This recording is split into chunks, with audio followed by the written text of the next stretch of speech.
ntago ubuze umupfumu witwa Salongo Salongo wa mupfumu ndamuzi ejo bundi baretse kutwereka amafoto bavuga ko yashyingiwe na Kiliziya Gatolika muri paruwasi Saint Pierre cya hafi tugikurikiranya amakuru tuganira na padiri mukuru atweretse n'ibimenyetso atwereka ko abantu baje we nka padiri Rushigaje iki Jean Pierre ku giti cyawe ni hehe wagize intege nke mu busaseridoti bwawe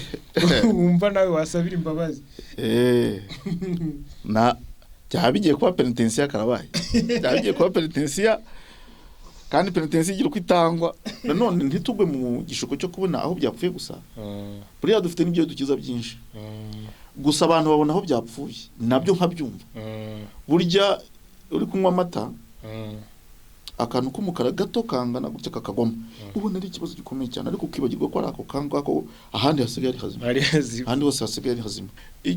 ikindi cya gatatu ntibanareba aho ngaho ku gipadiri gusa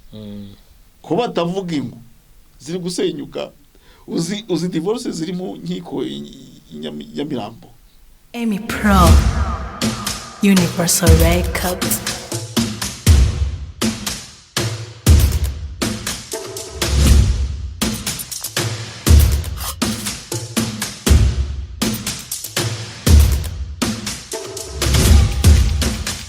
Emmy Pro Universal Records ngo tugeze ku ya kabiri abapadiri benshi abihaye Imana muri rusange abapadiri ababikira bari kuzuka icyo bita kuzuka bari kuva mu gipadiri nk'ubu mu Rwanda nko mu myaka 2 ishize nzi abapadiri nk'umunani babivuyemo nzi n'ababikira nka 4 n'ahandi hose baba bahari batandukanye nyine nukuvuga ubwo ngubwo cyo si ikindi kimenyetso kubyo bintu nago byahozeho si ikimenyetso cyuko urumva hari ibintu nabyo biba bisakuzwa ko abapadiri abihaye Imana bakeneye nabo kubaka ingo bakarya kuri za mbuto nyine zimwe twati gukomozaho mu kanya ubwo cyo ntago cyaba ari ikimenyetso cyuko cya kabiri nyine nyuma ya kiriya cy'ubutinganyi nta gishya cyabaye nta na byacitse kuba wumvise umupadiri wavuyemo n'umubikira wavuyemo nta byacitse kuko ntago bishimishije ntabwo nabyishimira ko umuntu agenda nubwo ntambuza kugenda ntago nabuza umuntu kugenda kuko nanjye ndi umupadiri ntabambujije kugenda mbirimo kuko mbishaka mbikunze kugeza n'ubu numva rwose n'uwabishaka kubimbuza bitakunda ntago byakunda bibaho ariko si ubwa mbere bibayeho muri Kiliziya ni ibintu byabayeho no mu mateka yayo kuva yabaho kubona abantu bashobora gutangira ubutumwa hakageramo abagera mu nzira bagaciza izindi nzira baba bananiwe baba barambiwe ntago nzi impamvu zabo uko nge narimo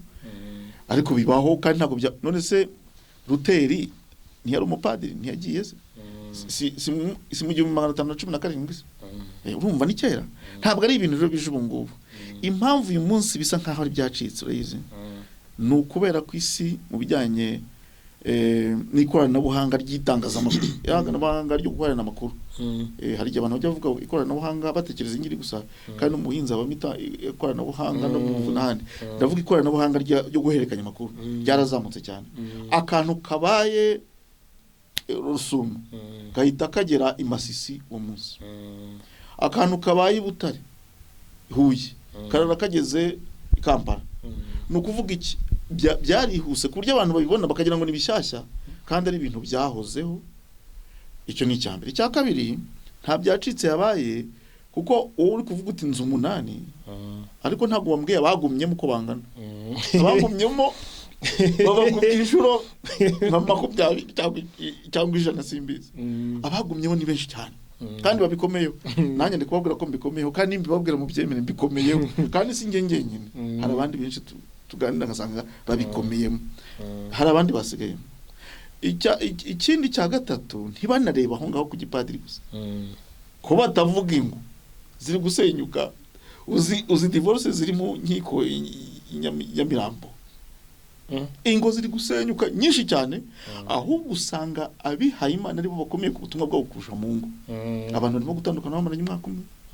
kandi ugasanga ni ibintu byabaye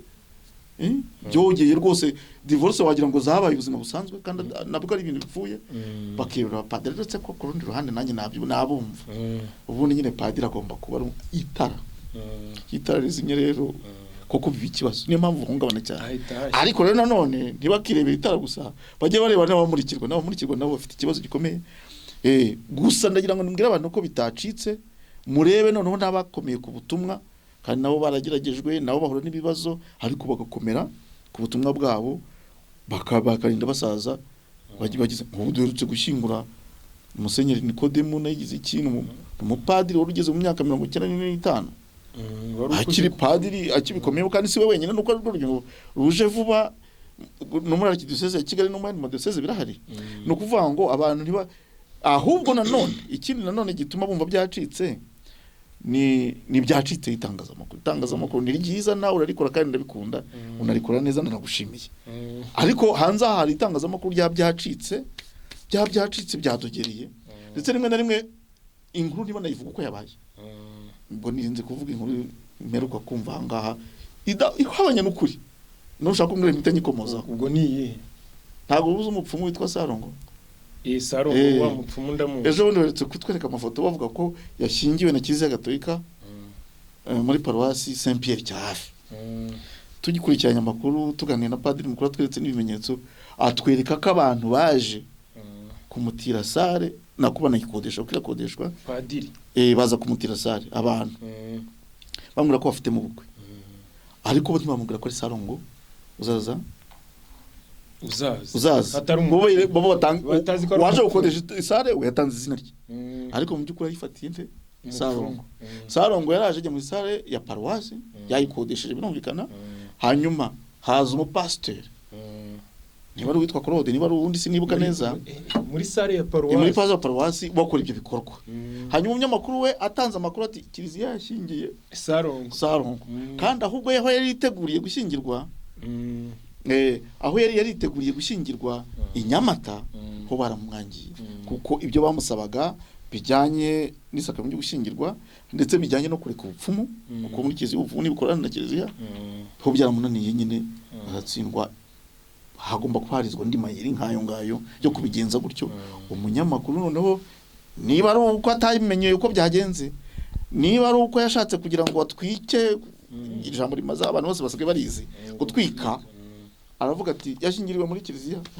ukagira ngo n'abapadiri bamushyingiye kandi ntakuri no kuvuga ngo muri iki gihe arimo amakuru arihuta ariko hari n'amakuru agoretse kubera ubumenyi buke kubera ubujiji cyangwa se kugurika n'ibintu bishaka kugira ngo wenda urebwe n'abantu benshi cyangwa wumve n'abantu benshi n'ibindi rero ni kimwe umupadiri ashobora kuvamo mubikira akavamo agahita babagorega n'ubundi ngo byarabananiye bagatangira kuvuga n'ibintu bidafite aho bihuriye kandi bakikibagirwa ko hanze ibiri gukorerwa hanze byari birenze ibyo ngibyo kure kandi binagayitse byo ntibabitinde bakagira ngo byo birasanzwe kandi kuvuga mu yandi magambo twebwe kugira ngo turirangaza tukanga kureba ibibazo dufite nk'abarayiki none tukarangarira kuri duke twanyu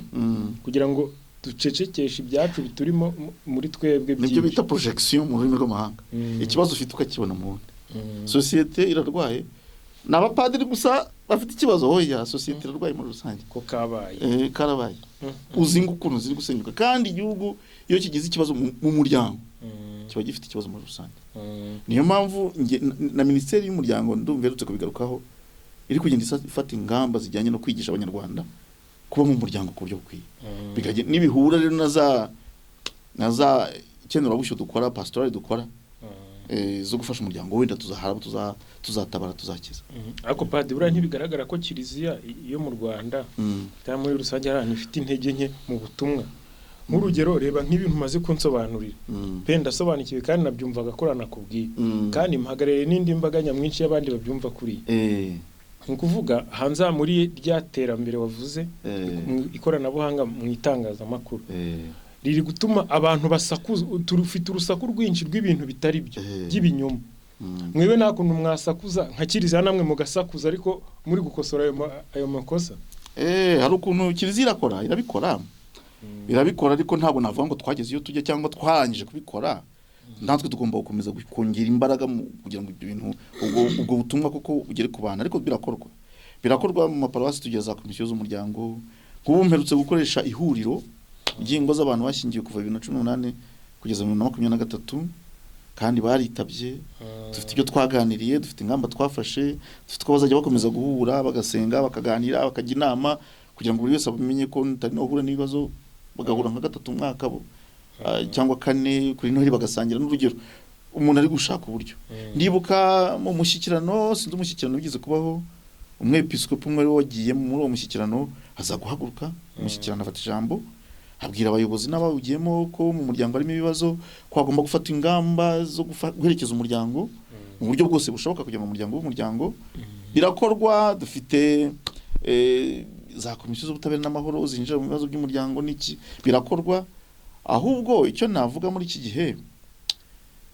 navuga ko umurima ni mugari abakozi ariko ni bake wa mugani w'ivanjiri ya Yesu Kristo muzabibu ni mugari ariko abakozi ni bake buriya n'abapadiri turacyari bake ababikira baracyari bake n'abari iki bitangira ubutumwa baramutse biyongereye byaba byiza kurushaho bigakorwa ariko buriya ntimukajye mugira ngo nanone ntitugwe mu gishoko cyo kubona aho byapfuye gusa buriya dufite n'ibyo dukiza byinshi gusa abantu babona aho byapfuye nabyo nkabyumva burya uri kunywa amata akantu k'umukara gato kangana gutya kakagwamo ubona ari ikibazo gikomeye cyane ariko ukibagirwa ko ari ako kangako ahandi hasigaye ari hazima ahandi hose hasigaye ari hazima iyo itara rizimye nk'itara rizimurikira abantu mu nzu ubona inzu ivutsemo ikibazo kandi nyaminzo naho yagiye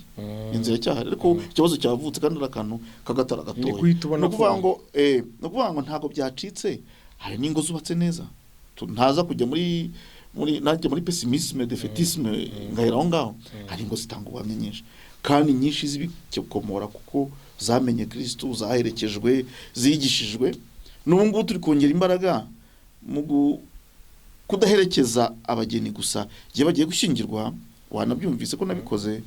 ntabwo ari nyenyeri n'ahandi birakorwa no gukomeza kubaherekeza bamaze gushyingirwa kuko ntabwo urugamba rurangiye hari umuntu uvuga ngo nimara gukorera ubukwe umwana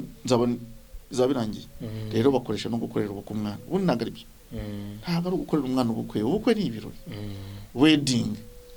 ugomba gushyingira marriage rero ni ukubaherekeza nka kwa kundi mu Rwanda rwa kera byari bimeze umwana uramushyingira agakomeza kubera umwana agakomeza ukamuhana ahubwo burya kera mu Kinyarwanda cya kera waga umuturage umaze kubyara nka kabiri ubundi imbere bakomeza gufata nk'umwana umaze ufite urugo umuturage n'umuntu utuye ufite abarizwa w'inyangamugayo umuntu utari inyangamugayo ntabwo ari umuturage mu Kinyarwanda cyiza umuturage n'umuntu uzi ufite icyakora kizwi ufite aho atuye w'inyangamugayo wubatse ufite adresse yes no kuvuga rero birakorwa ntabwo wavuga ngo imbaraga zose tugomba gukoresha twarazirangije ko natwe turabantu b'intege nke bashobora gucumura cyangwa kwibeshya cyangwa kugera ariko nanone ubutumwa bwakize muri Kiliziya birakorwa abapadiri baritanga bakanavunika noneho kandi ntiwavuga ngo abapadiri mu Rwanda ngo Kiliziya mu Rwanda ifite intege nke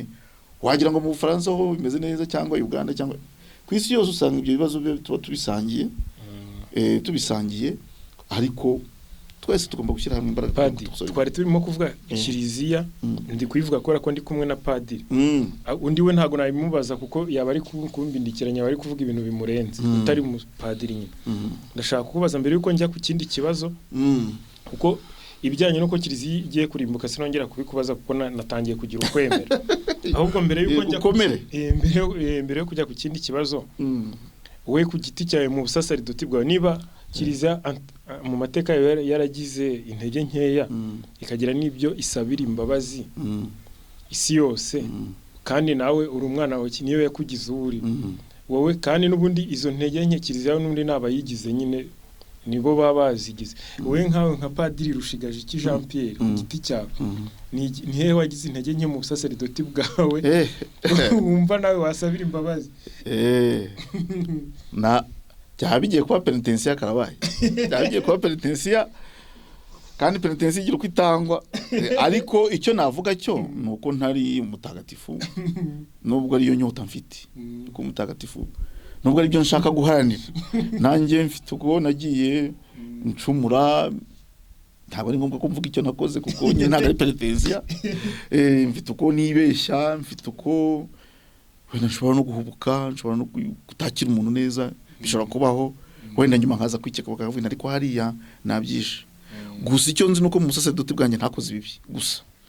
ibyiza nibyo byinshi nibyo binyubaka ariko nkashaka no kugira ngo roho Imana mfashe